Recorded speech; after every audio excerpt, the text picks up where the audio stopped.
Hello there, let's see how to change the view mode on our Eufy camera. I have here the SoloCam S340 and this camera has two lenses, so I can see wide angle and also zoomed in, right? So here I have the single mode, but I can just come here on settings and change the mode.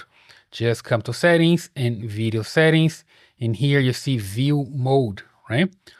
Then you can select dual view or single view, which is the one that I have right now. If I click here on dual view, the camera is going to show the two angles at the same time. Let me just bring back here to the main screen. And there we go.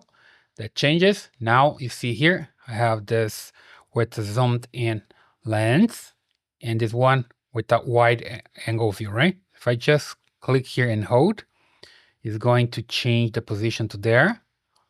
And down here I see with more details, right? It's a closer view of the subject here, all right? So I hope this helps. Now you know how to change the view mode on a Eufy camera. Consider subscribe to this channel, leave your comments, and I see you in the next one.